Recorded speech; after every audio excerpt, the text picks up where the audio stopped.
não tinha parado. Então, boa noite, pessoal. Então, hoje nós vamos falar um pouco sobre o clima e as commodities, né? Nessa primeira live que a gente faz aqui com o convidado, que é nosso parceiro aqui do grupo também. Eu vou dar o currículo dele agora, né?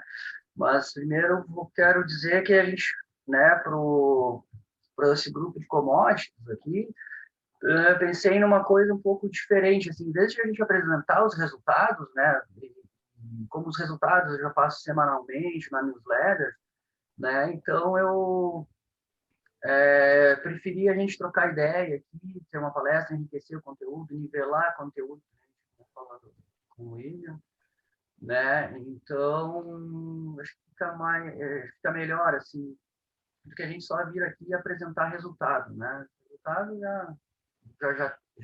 já foi publicado, né?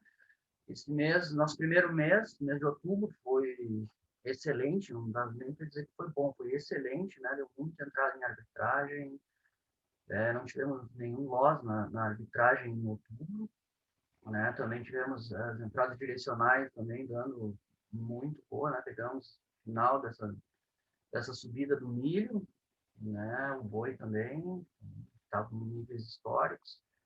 Então, foi excelente, né, pro pessoal do curso, né, para quem está começando, né, acompanhar as commodities, tá? Então, hoje o nosso convidado aqui, ele é graduado em agronomia pela Universidade Estadual de Londrina, tá? Tem mestrado também pela Universidade de Londrina, tá? Em dessecação de pastagem de inverno com a implantação da cultura de soja, tá? Ele é doutor também pela Universidade de Londrina, tá? Em zoneamento agroclimático da cultura de videira para o estado do Paraná, certo? Ele é pós-doutor pela Universidade Federal de Pernambuco, certo? Em agrometeorologia, tá? Ele já trabalhou no IAPAR, no Paraná, ele é paranaense, e hoje trabalha na EPAGRE, em Santa Catarina, certo? Então, é o nosso colega aqui do grupo, né? O nosso William aqui, que vai disponibilizar seu conhecimento, já disponibiliza lá no grupo os comentários, com tudo. Aí hoje ele vem ensinar um pouco, nos ajudar a entender melhor essa que eu acho que é um dos pilares, é o maior pilar, né, para as commodities, né? Seja boi, seja café, seja o milho, né? Que é os que a gente opera, né? Então, é bom para a gente traçar sempre um paralelo, ver que quem notou já no grupo lá que eu mandava muita informação, né? Falava sobre clima, sobre chuvas, né? Sobre várias e várias outras coisas. Então, só venha colaborar conosco. Então, tá, William. Doutor William, obrigado por ter, né, aceitado já de primeira esse convite lá há um mês atrás já, né, William, que já vem falando. Sim. E Então, boa noite, agradecemos pessoal. de coração tu disponibilizar teu tempo e teu conhecimento. Beleza. A palavra é tua. Obrigado, Fábio. Boa noite, pessoal. Agradeço o convite, fico feliz de poder participar aqui e trazer um pouco do meu conhecimento para vocês. Eu vou mostrar o que eu faço, trabalho de zoneamento agrícola para Santa Catarina, principalmente. E depois eu vou trazer algumas ferramentas, onde buscar informações ali dos dados de produção, é para a gente visualizar algumas coisas, as recomendações de época de semeadura, para o grupo começar, para nivelar esse conhecimento no grupo. Depois a gente pode dar um passo seguinte para explorar melhor cada cultura. Então, hoje seria mais essa introdução. Eu vou compartilhar aqui com vocês.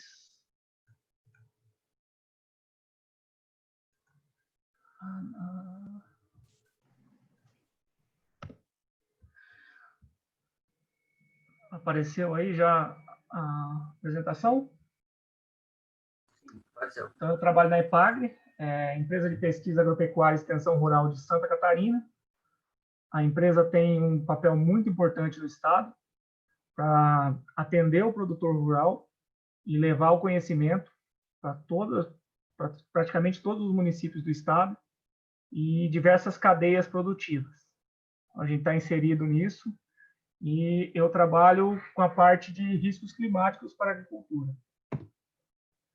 Então, vou falar um pouquinho do zoneamento, com ênfase em Santa Catarina, porque onde eu estou desenvolvendo o trabalho agora.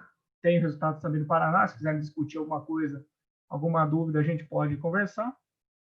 Mas vou mostrar para vocês o que a gente leva em consideração dos riscos climáticos quando está pensando nas culturas.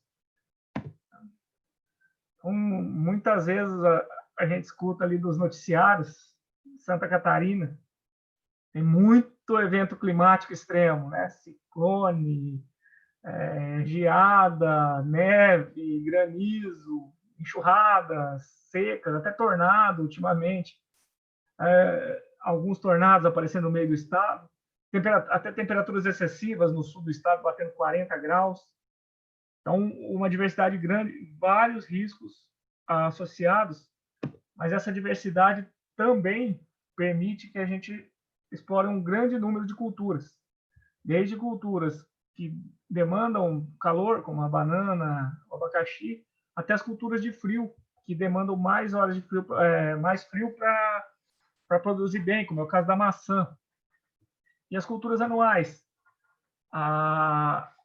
também tem muita importância para a agricultura familiar. O arroz é destaque em Santa Catarina, o milho, a produção para a agroindústria, a cebola, o alho, a maçã de São Joaquim, bem conhecida, banana de Corupá. Então, nós temos várias culturas que são chave aí de qualidade no nosso território. Mostrando para vocês o mapa de altitude de Santa Catarina. Então, nós temos essas áreas mais baixas no litoral e tem uma variação grande do relevo, ali subindo até mais de 1.800 metros de altitude na área mais alta do estado, ali no Planalto Sul. Então, essa combinação da latitude, onde o estado está, com a altitude, propicia o clima mais frio do Brasil, aqui na região do Planalto Sul. Um ponto importante aqui para chamar atenção é a nossa base de dados. Então, nós temos informação aqui da coleta desses registros climáticos desde 1911, algumas estações. Aqui para mostrar como foi a evolução. Então, foram crescendo as estações convencionais naquela época e depois, a partir do ano 2000,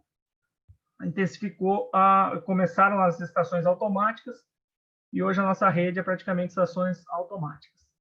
Então, para ver como foi a evolução do que era antes e o que nós temos de pontos hoje no estado. Então, sendo bem coberto aí pela coleta de informações para a gente poder trazer esses resultados com mais confiabilidade. Então, hoje, chega a praticamente 98 mil novos dados por dia de todas as estações.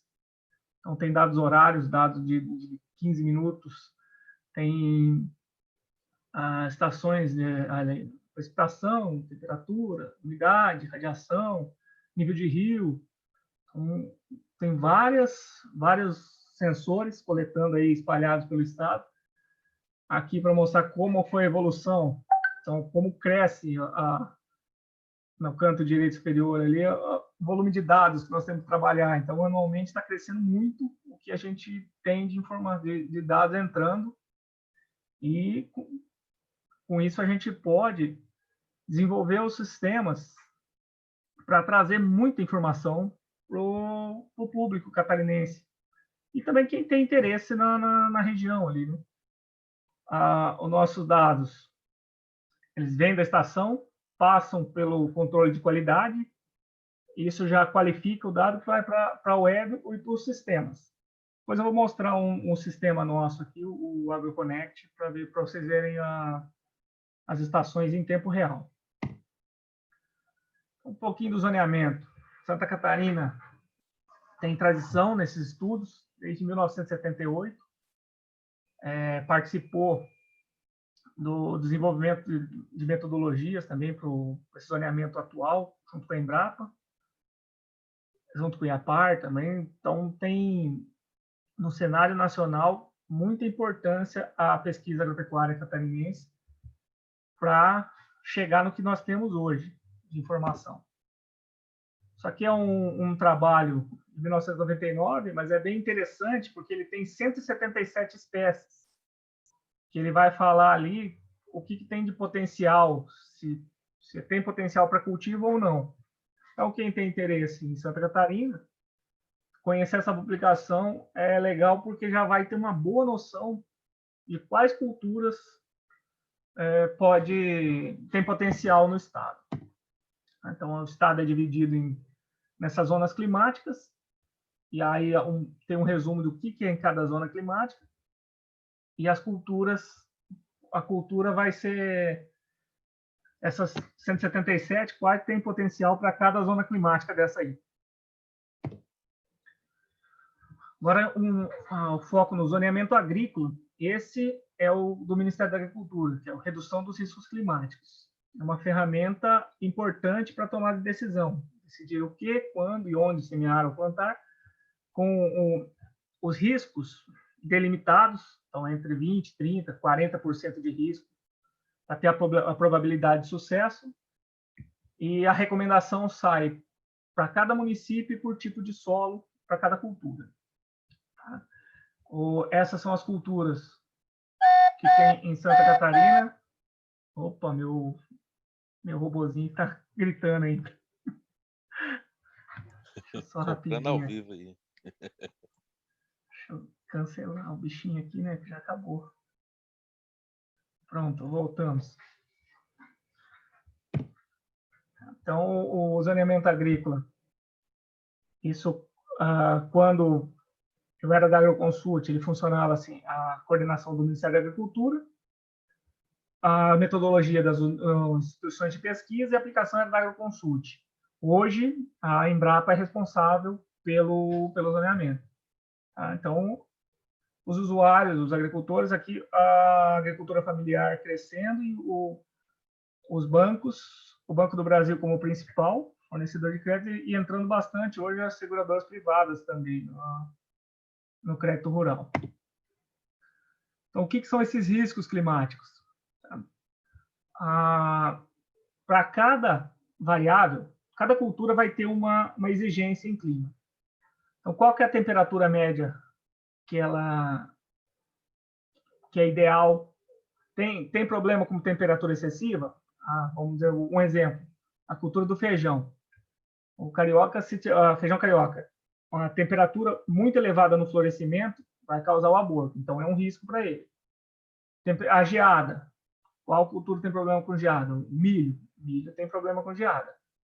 Deficiência hídrica, essa deficiência hídrica, o principal é avaliado na época do florescimento e enchimento de grãos, que é onde vai ter um impacto maior na cultura. Depois eu vou mostrar essas fases fenológicas. E, em algumas culturas, o excesso de chuva na colheita também vai ser problema, como é o caso do trigo. Antigamente, o risco era delimitado a 20%, hoje já tem 20%, 30%, 40%, então isso aqui vai impactar no custo do seguro para o produtor. Mostrando para vocês como é a temperatura média em Santa Catarina.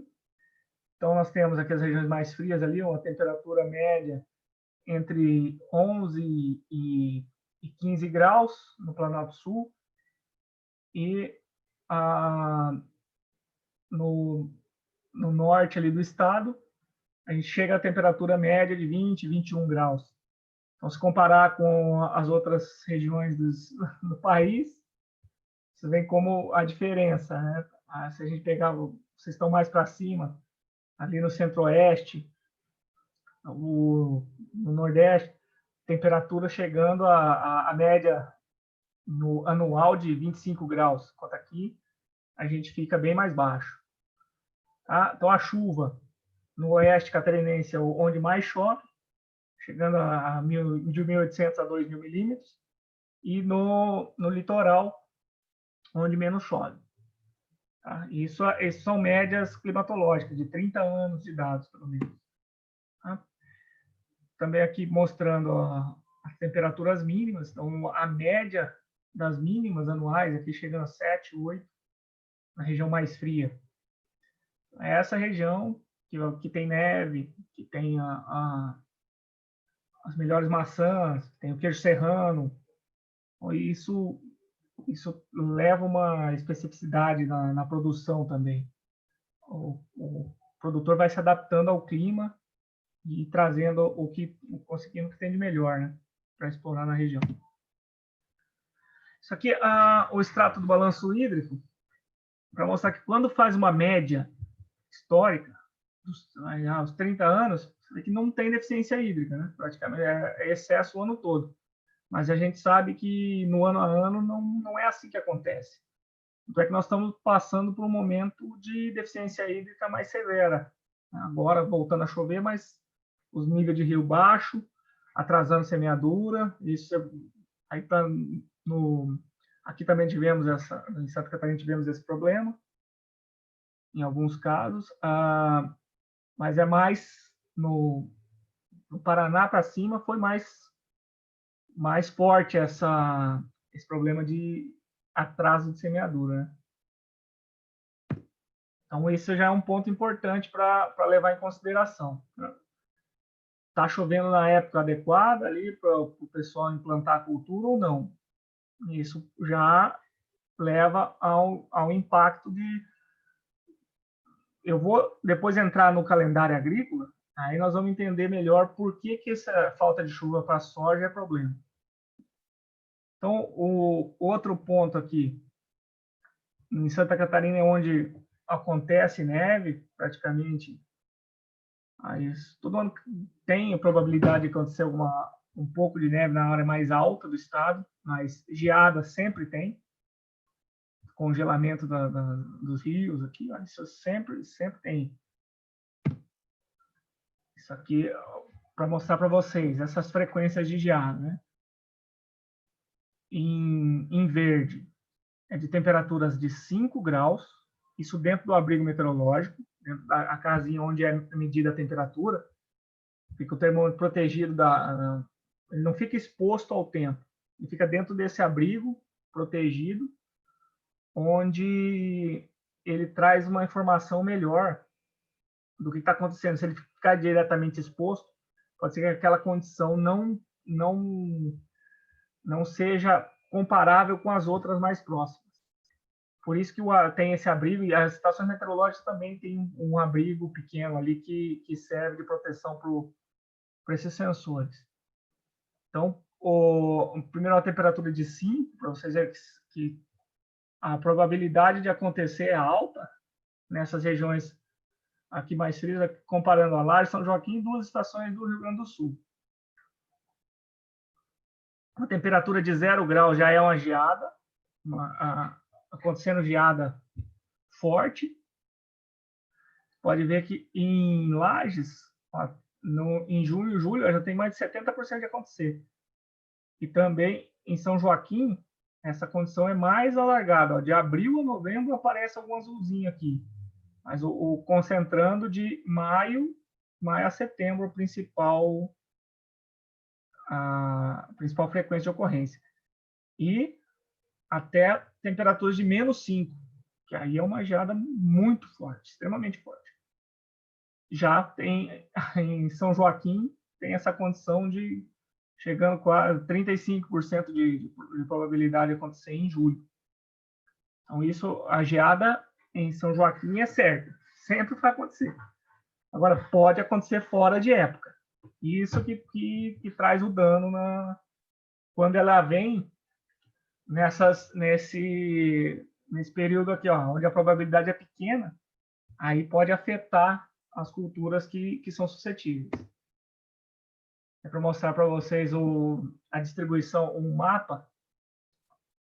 A gente divide em decênios, que são períodos de 10 dias, para facilitar o agrupamento e as recomendações. Então, começando em maio até setembro, até 20 de setembro, ali nós temos os decênios 15 ao 26. Tem probabilidade de ocorrência de geada em Santa Catarina. Essa geada de 0 grau. Né? Só que em setembro é só na região mais alta. Tá? Esse é um ponto. Setembro, seja a região produtora de milho, por exemplo, soja, ela já não vai ter essa probabilidade alta de uma geada, começando na época de semeadura. Para o zoneamento, o tipo de solo é importante, principalmente para saber qual a capacidade de retenção de água.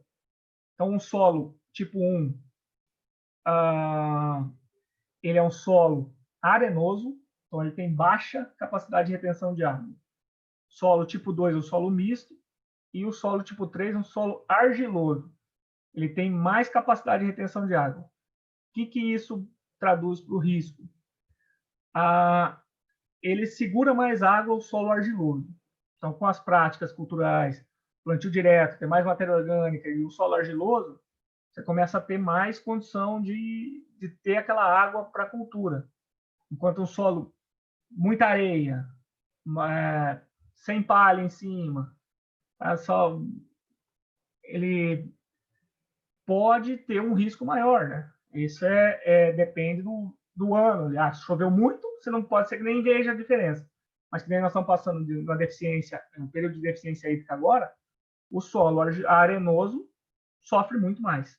Essa água seca rápido. Bem rapidamente já secou.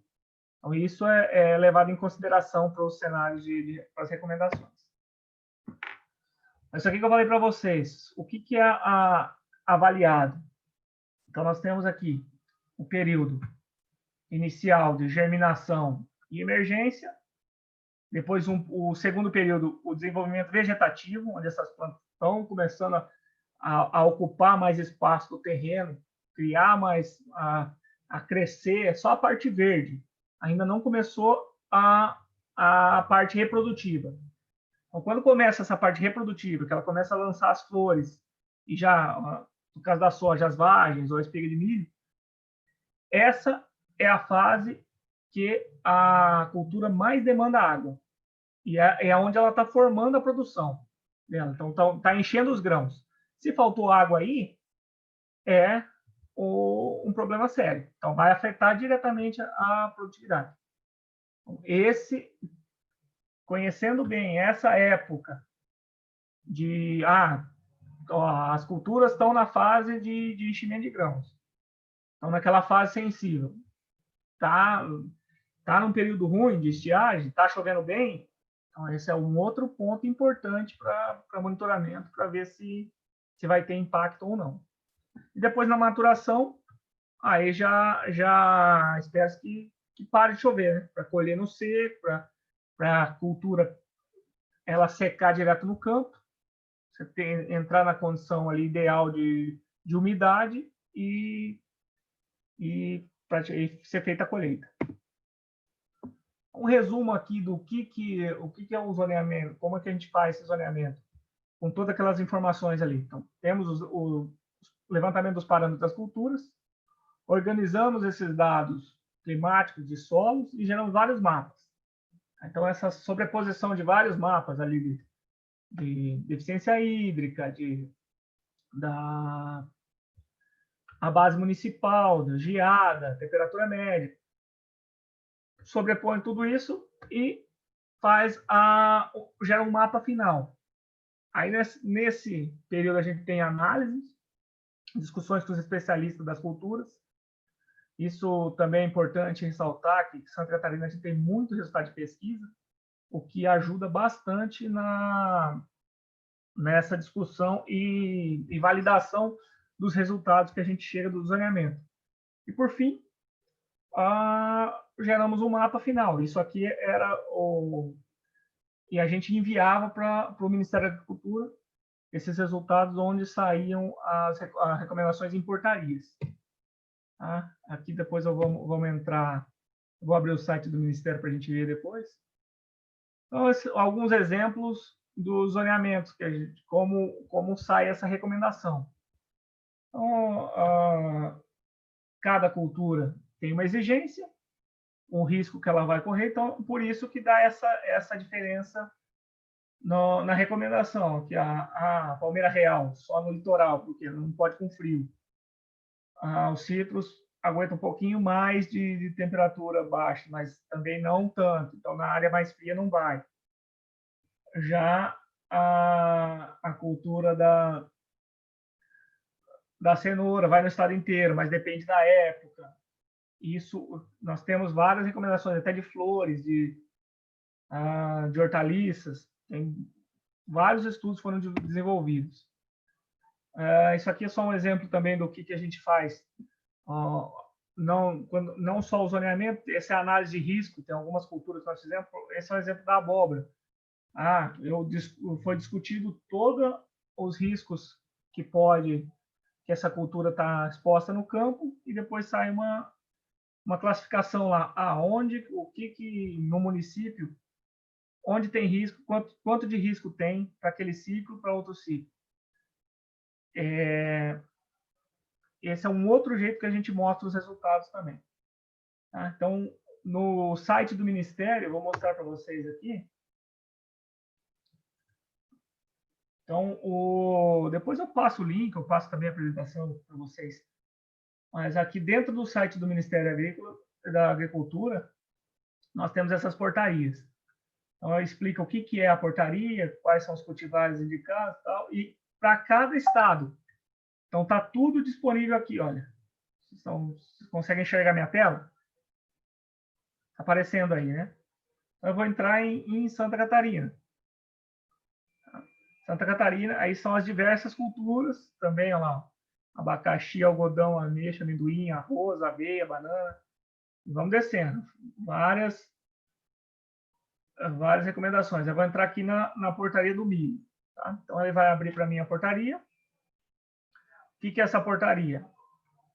Ele vem a explicação, tá? A cultura do milho, quais são os riscos avaliados, tá? Que grupos que foram avaliados, divide a cultura por ciclo. O grupo 1 é um ciclo menor, o grupo 2 um ciclo médio, e o grupo 3 um ciclo maior, um ciclo tardio. Tá? E aí tem, para cada ciclo, isso é feita a simulação por ciclo e por tipo de solo. Então, nesse caso, a primeira safra, aquilo que eu falei para vocês, por decênios, porque é muito difícil você recomendar um dia exato para começar e um dia exato para terminar. Então, fazendo essa recomendação em decênios, fica mais ajustada a recomendação. Tá? E aí chega a quais cultivares de milho podem ser cultivados, podem ser utilizados, tá? E depois vem para a tabela de recomendação. Então, aqui, ó, tem por município, tá? O solo tipo 1, 2 e 3, que eu falei para vocês anteriormente, e o nível de risco. E aí ele vai falar qual decêndio que pode ser feito essa semeadura. Nesse caso aqui, ó, do 25 ao 36. Então, a gente volta lá na tabela. O 25, decêndio 25, começa aqui, ó, de 1º a 10 de setembro até o 36. Então, o 36 é de 21 a 31 de dezembro. Então, esse é assim que se encontra a época recomendada para semeadura, tá? Do milho, da soja, e todas aquelas culturas que eu mostrei, que eu apresentei para vocês. Então, tem para cada estado vai ter uma ou outra cultura que muda. Se eu pegar aqui lá no Pará, já apareceu cacau, coco, dendê, feijão calpi. Então, tem essas especificidades por estado. E tem algumas culturas que não aparecem, que apareciam em Santa Catarina. Maçã, ali, a uva, já não aparece no Pará. Beleza. Agora eu vou mostrar para vocês um pouquinho. Isso aqui ficou entendido onde encontrar essas portarias, né? Depois eu passo o link para vocês e vocês podem explorar e ver, se quiser saber de qualquer estado, a época recomendada vai estar aqui. Agora eu vou mostrar para vocês o nosso site, ciram.epagre.sc.gov.br. Então é legal, nós temos essa previsão climática trimestral, tem a previsão climática diária, o pessoal tem ali, ó, já no começo do site aqui tem os avisos meteorológicos, a condição, monitoramento dos rios, está tendo estiagem, então qual o nível de cada rio. Para mostrar aqui para vocês um ponto-chave. Nós estamos em Laninha. Então, o que é Laninha? É um resfriamento dessa água ali no Oceano Atlântico e Pacífico. Tem esses monitoramentos. Então, essa região aqui, ela está mais fria do que o normal. O que isso vai trazer para a gente? Aqui no sul, traz uma diminuição nas chuvas. Tá? E no período dessa safra de verão, diminui a chuva. E chove mais no Nordeste, em ano de Laninha. Em ano de El Ninho, inverte. Chove mais para a gente aqui no sul e chove menos lá em cima. Então, nós estamos nessa condição de Laninha e enxergando esses efeitos já de menor precipitação. Um outro interessante, deixa eu até mostrar aqui. Soluções, rios. Então, nós temos aqui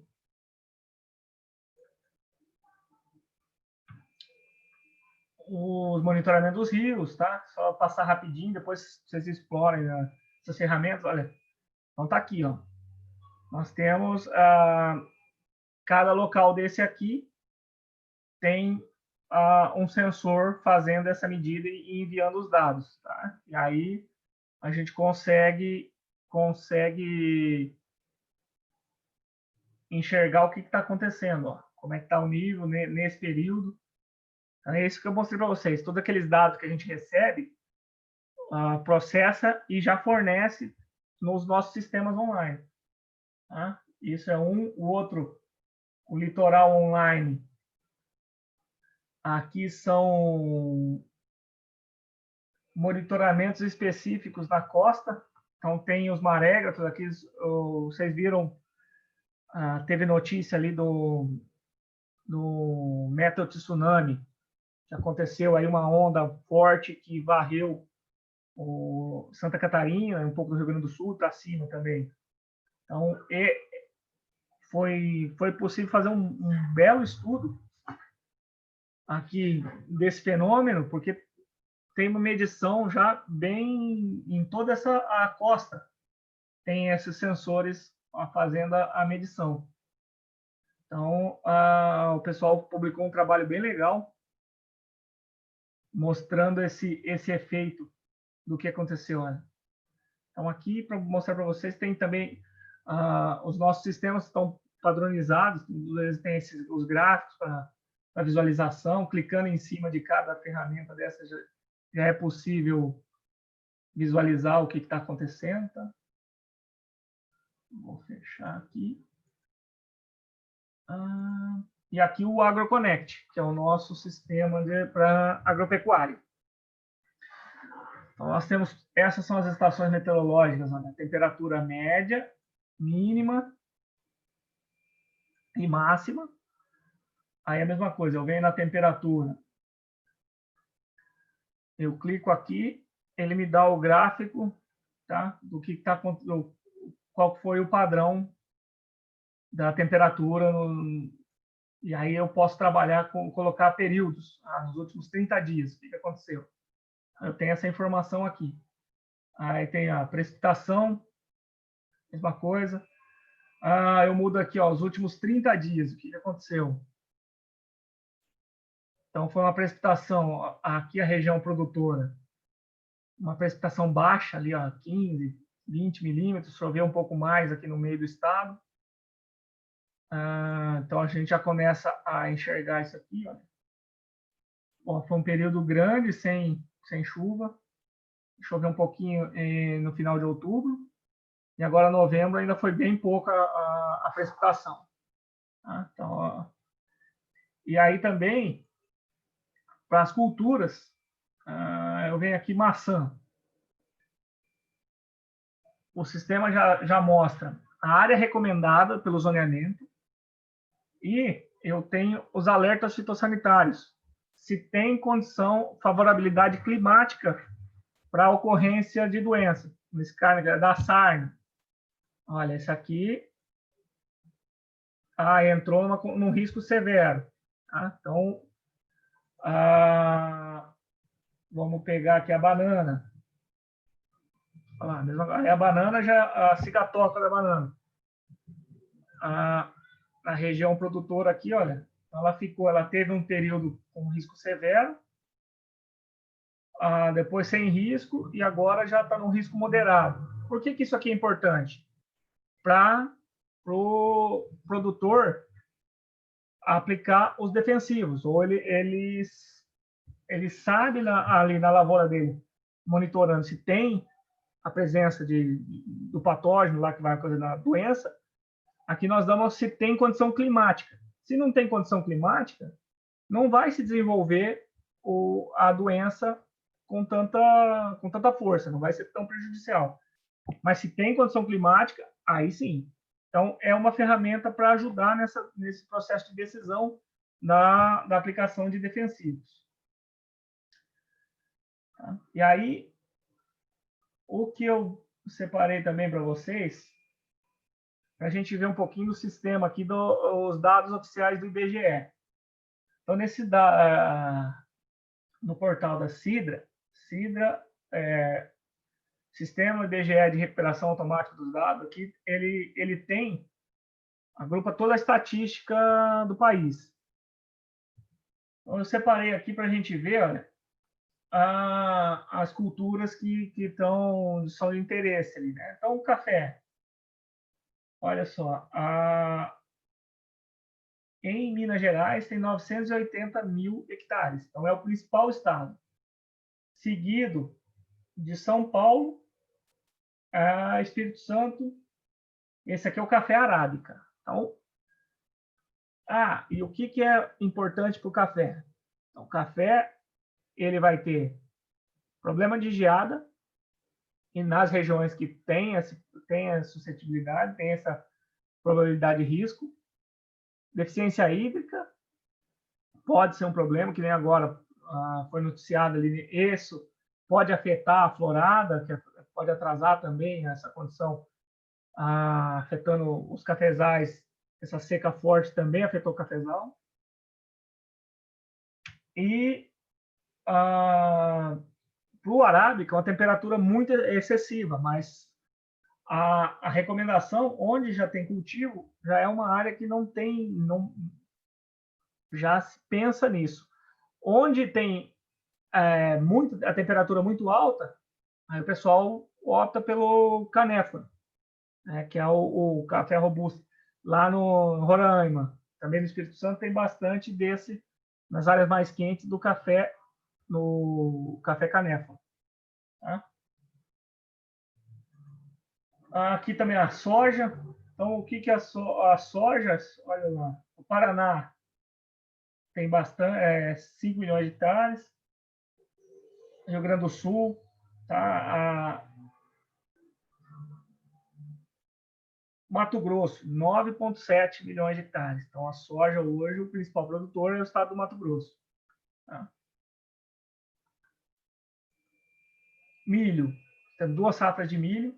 A primeira safra no Brasil são 4,9 milhões de hectares. E a segunda safra, 12,9. Então, para vocês verem a importância dessa segunda safra. Então, aqui que entra aquele risco ali, olha, que eu falei. Estava atrasando a semeadura da soja. O que vai impactar? O milho segunda safra. Porque se atrasou a soja, vai atrasar o milho. E o milho, ele pode cair nessa janela onde tem mais risco de deficiência hídrica ou geada em algumas regiões. Então, atrasou a soja, você vai jogando. Quanto mais atrasar, mais você vai jogando esse milho no risco. Então, juntou esse cenário que a gente estava vendo a demanda forte pelo milho com a estiagem, com a falta de chuva para a soja, impactou ainda mais a subida ali do milho, né?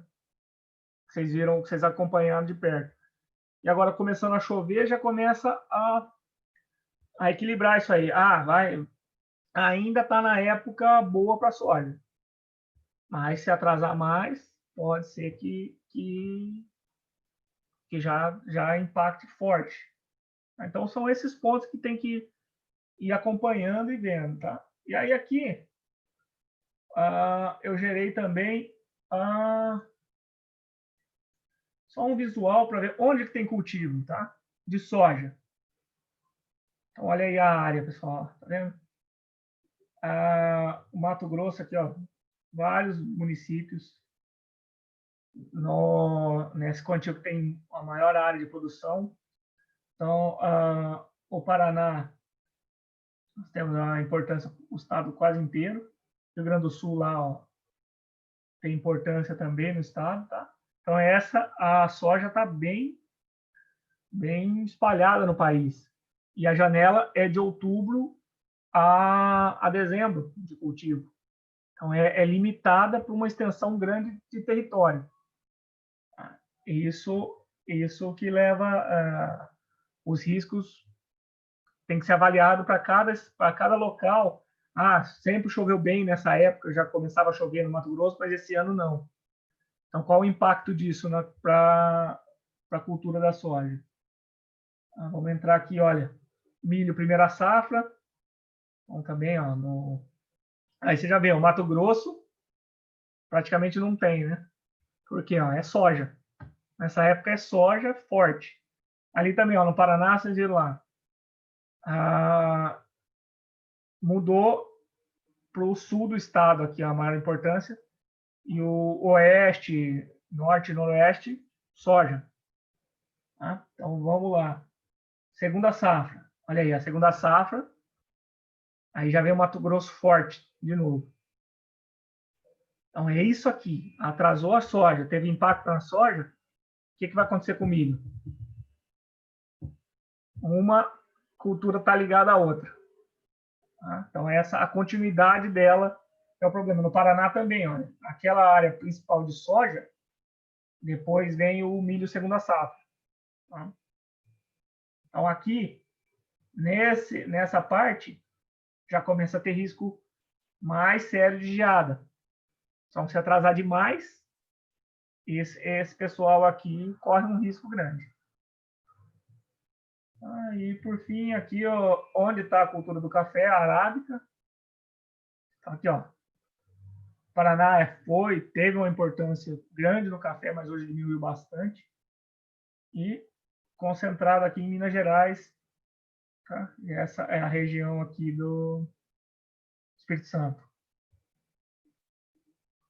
Então, o visual é legal para a gente saber onde tem o cultivo e já tem aquela notícia, olha, Minas Gerais está seco. Minas Gerais, teve geada na área Minas ali, é mais difícil acontecer.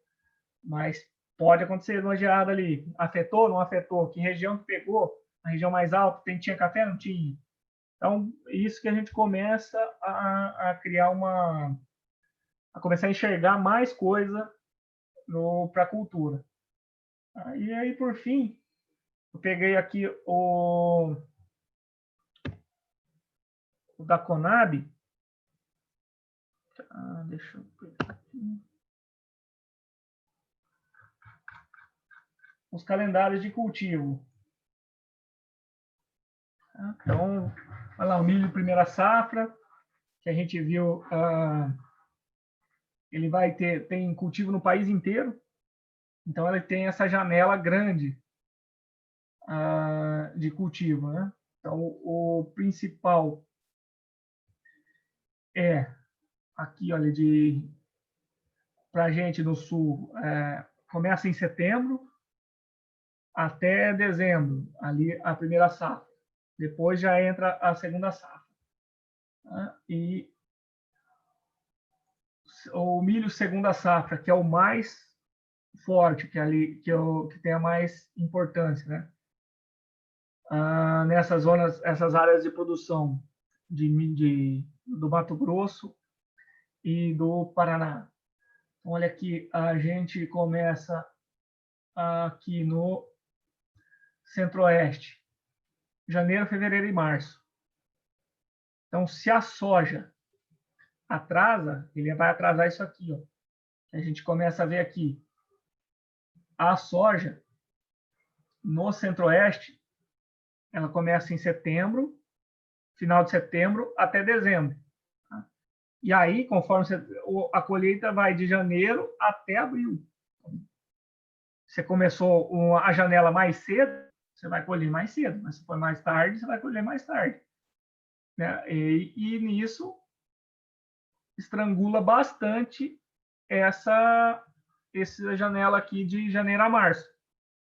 Então o calendário é bem apertado para fazer essas duas safras. E aí, se não der, vai ter que trocar o milho por outra cultura, o algodão. E isso impacta na área de produção e pode impactar no preço lá para frente. Então, e aqui é uma comparação quando tem o cultivo aqui no Brasil, isso eu peguei do site americano, e nos Estados Unidos, ele tem as janelas invertidas do nosso. Enquanto aqui está a época de inverno nossa, é onde eles vão estar cultivando a soja e o milho. Então, essa diferença de calendário também impacta, porque aqui, quando a gente vai estar na época da segunda safra, eles vão estar lá na da soja. Aqui, ó, a gente pega aqui. Nós vamos estar colhendo milho. Nessa época, eles vão estar... o Canadá vai estar plantando nesse pequeno pedaço aqui. Então, Estados Unidos também, ó, nessa época de abril e maio. Tá? E aqui a soja também, ó, nessas janelas de cultivo fora do nosso. Quando a gente está colhendo, eles estão plantando lá. Então, aqui... essa foi o que eu preparei para vocês hoje, trazer um pouco da informação para a gente pensar em relação ao clima e à localização das culturas, onde está a cultura ali no país, onde é que está distribuída essa área de produção. Aí eu fico agora à disposição para esclarecimentos, aí, as perguntas que vocês tiverem. Valeu. William, muito obrigado. Foi excelente. Eu tinha perguntas que tu respondeu já só na apresentação ali. Foi tão feliz ali que, cara, é bem aquilo ali que tu mostrou, que é o que a gente reflete na bolsa, né? Tipo, cara, agora há pouco tempo, mês passado, teve precificação já da laninha, né, no milho, né? E ninguém é difícil tu, né? Isso foi lá nos Estados Unidos, né, que é a maior bolsa. Claro que teve impacto aqui, então esses fenômenos aí que tu falou, cara, assim, sensacional entender isso, porque nós somos um país continental, né? Que nem tu falou, lá o Mato Grosso vai estar plantando, já vai estar colhendo daqui a pouco, né? Nós nem recém vamos começar a nossa safra aqui no sul de soja, né? Começou o plantio agora, tá começando, né? Porque só vai em março. E é bem aquilo que tu falou, né? Aí, março, abril, se passar para abril, já pode ter alguma geada. Aí já começa, né? Às vezes é muito excesso de chuva, então vai, isso aí, essas fontes de informações, assim, é sensacional. Até depois me passa os links para eu colocar lá na nossa página lá, porque é assim, perfeito. E ela é bem didática, coisa ali. A gente não precisa, né, entender muito, sim, não ser um agrônomo, né, um especialista, para a gente monitorar isso e ver, né?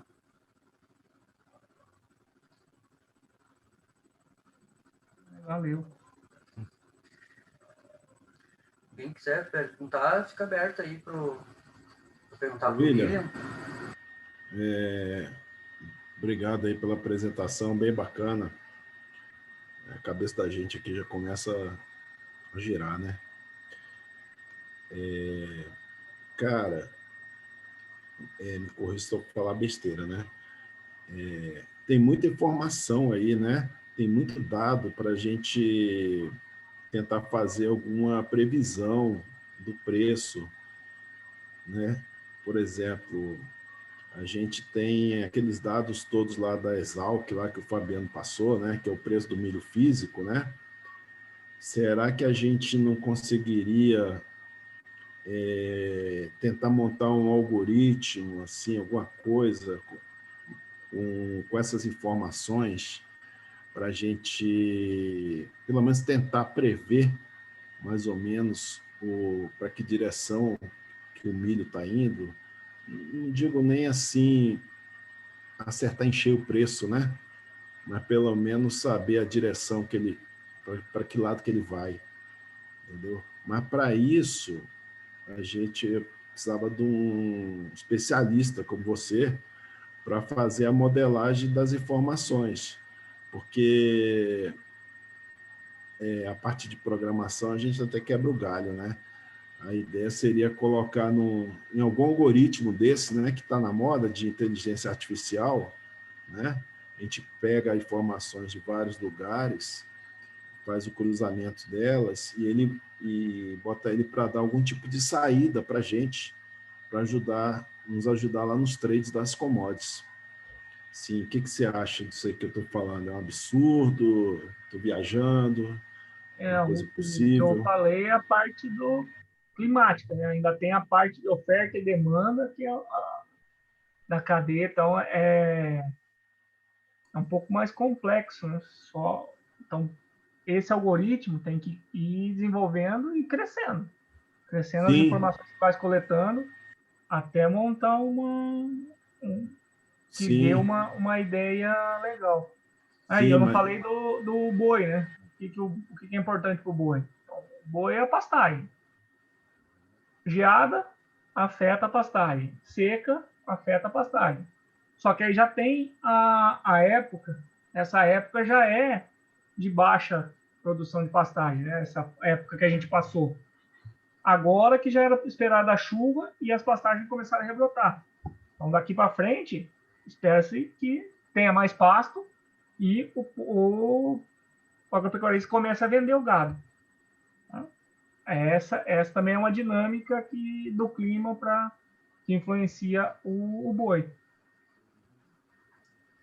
pois é, Então, eu acho que a gente podia tentar aos poucos, né, devagar, começar a modelar isso aí e botar, como eu costumo dizer, botar a máquina para moer os dados, né? Porque tem muita informação, pô, é muita coisa.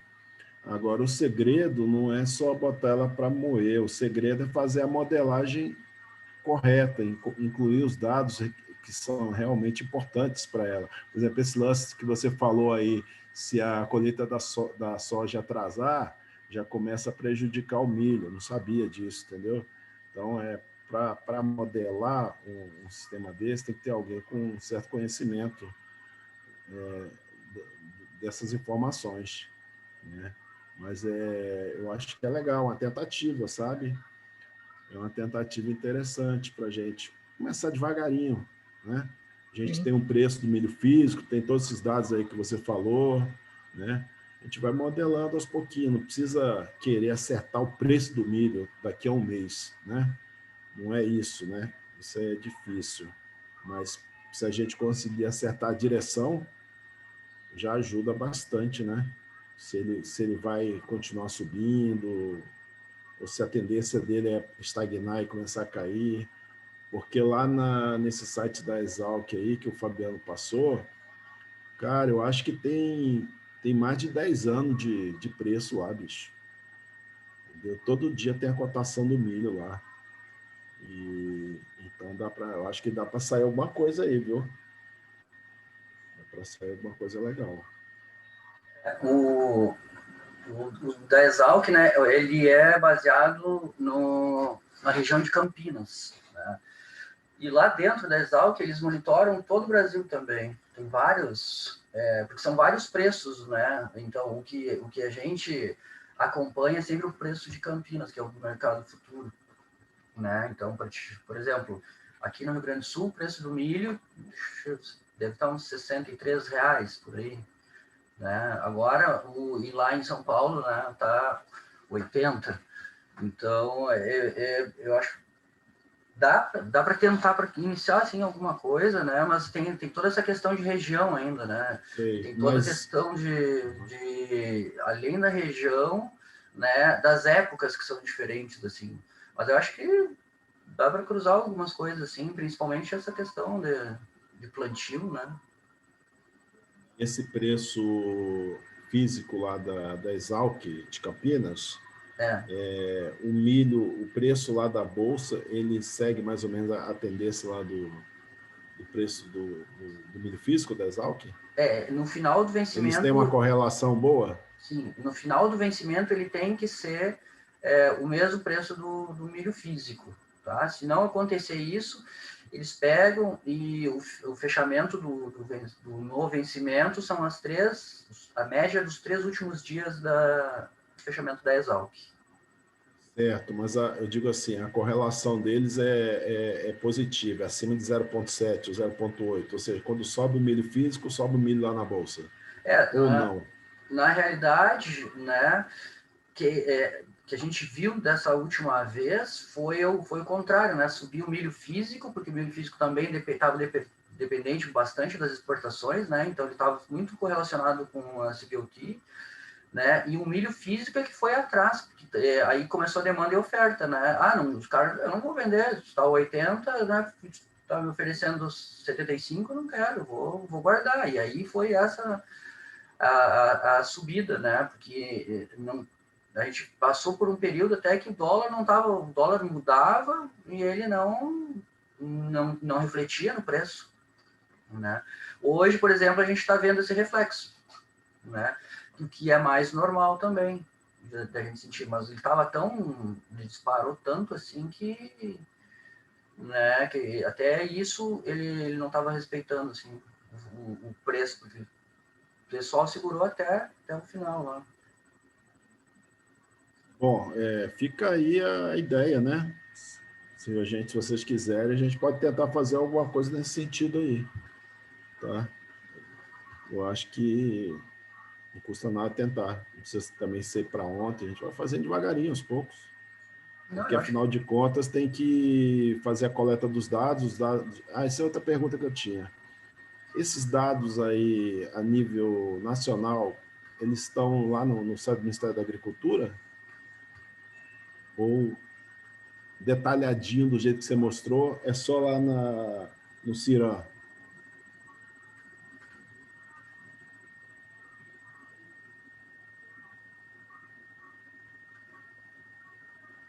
Travou minha tela aqui.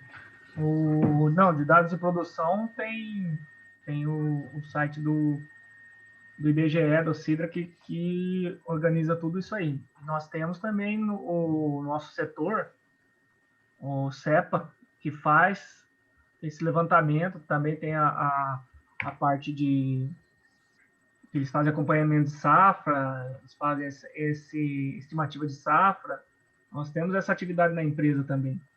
Mas o que eu mostrei ali, só a parte do AgroConnect, dos nossos sistemas, que são dados nossos. Os mapas de produção são dados abertos. E esses mapas de produção, qual é a periodicidade deles, assim? Isso aí é safra, né? É só de uma safra para outra. Isso, A gente... nós temos agora que saiu da safra passada, então não é assim. O que tem, sim, são as projeções da Conab, que ela vai dar, se espera que a safra vai estar boa, não vai estar, se tem quebra de safra, não tem. A Conab faz essas previsões. Essas previsões deles são o quê? São semestrais? Como é que é? Eu não sei de quanto em quanto tempo que sai, não, mas eles têm os informes. É mensal, se eu não me engano. E tem os informes aqui que saem. Ó. Deixa eu ver se... Tá bom. Vamos pensar num negócio desse aí, né? Para tentar tirar uma informação de tudo isso aí, pô. Tem muita informação do milho aí. Aqueles dados lá dos Estados Unidos também deve ter algum site lá, né, Fabiano? Sim. Okay. Vamos pegar e vamos começar a puxar também. Aquilo ali é interessante. Amanhã ainda tem saiu o relatório do USDA, o relatório mais importante mensal. Né? E aí sempre balança o mercado. Amanhã é dia de fazer arbitragem. Amanhã pode dar uma sacudida no mercado aí e dar boas entradas. O William teve aqui, o Saulo aqui, te mandou os parabéns, não sei se tu viu no chat aqui, tá? Parabéns pela exposição, né? Obrigado por compartilhar seu conhecimento conosco. Beleza, obrigado. Se alguém tiver alguma coisa, né, para falar, para perguntar aí, né? Eu queria saber do William se ele opera commodities. Não, muito pouco. Eu fiz antigamente, eu fazia. Agora eu não tenho operado, não. Mas eu vou voltar a estudar. Estudar um pouquinho aí para... depois que a gente vê a pernada que o milho deu, aí fica triste, né? Ter perdido a pernada da vida. Foi mesmo. Exatamente, foi a pernada da vida, cara. Olha, quando eu saí, ele tinha ido a 88, e aí deu saída, de tão rápido que foi, deu saída no 84. Foi assim, saiu, eu tinha começado... Mas saiu de quanto? Saiu de 40 e poucos, que era o recorde, assim, né? E depois ele foi subindo, eu entrei em 52, meu médio ficou em 52, eu tinha entrado em 40 e poucos. E aí, só foi. Em abril, saiu de 40 para 88. Sim, 100% num ano, isso nunca aconteceu. O boizinho também acompanhou, estava em 199, 180, e foi R$100 a mais já. Muito dinheiro saiu esse ano aí, deu boa oportunidade. Então, e esse mercado do milho, as commodities, é fundamentalista na veia. Os caras estão em cima de tudo. É isso que a gente tem que estudar bastante. Exatamente. Bastante. Eu acompanho um pouco também da CBOT lá, né, sobre quem entra, né, tem muito fundo, né, entrando pesado no milho, assim. Isso fazia 8 anos, mais ou menos, que não entravam, os fundos não entravam tão pesado no milho, assim. Então, quer dizer, os caras entraram, né, eles não são bestas, eles são análise fundamentalista, né, basicamente.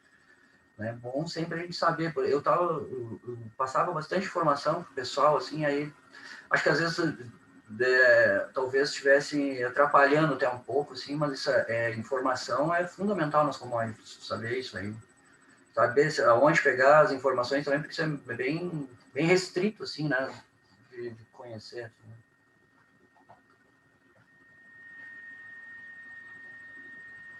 Legal.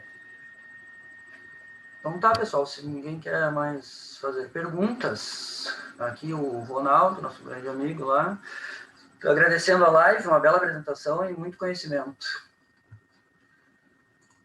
Obrigado, Ronaldo.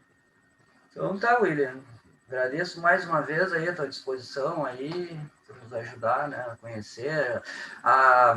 Eu digo que a gente está sendo uma sementinha, assim, né, porque o mercado de commodities, ele é grande, ele é enorme, né, ele é maior que a própria bolsa né, que seria a Bovespa, mas é pouca gente que opera isso ainda, né, não é uma coisa comum que nem operação, né, e eu desmistifico, começando com o nosso pessoal aí, a desmistificar esse tipo de coisa, assim, não, olha,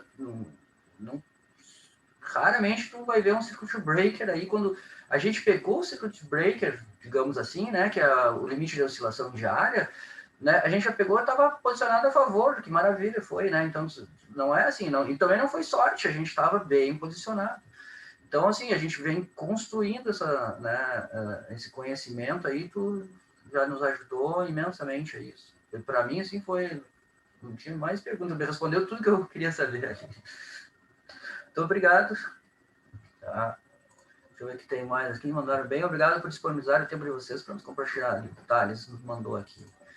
Nós também agradecemos vocês, né, nos prestigiar, a estarem né, nos ouvindo aqui também, né, tá nos ajudando nessa empreitada, que não, a gente sabe que não é fácil, né, mas a gente tem que nós vamos devagar, nós não temos pressa. E aí, né, agora para a mês que vem eu também já estou conversando com para uma outra palestra aí sobre o mercado físico, é uma outra parte muito importante também. Então a gente vai construindo tijolinho a tijolinho aí para o live pro mês aí. Tá convidado também, William. Mês que vem aí eu mando lá nos grupos, tá? E encerramos então essa live muito boa, muito produtiva, gostei bastante também. Certo? Um abraço então a todos, obrigado, William. Sucesso aí. Obrigado, hein? Qualquer coisa lá, manda no grupo aí. Obrigado, e vamos começar a fazer esse robozinho devagarinho. Vamos conversando, então. É baby steps, é devagarinho, baby steps. Não tem pressa, não. A gente chega lá. Falou, um abraço, hein? Um abraço, pessoal. Obrigado a todo mundo aí. Noite. Boa noite, até mais.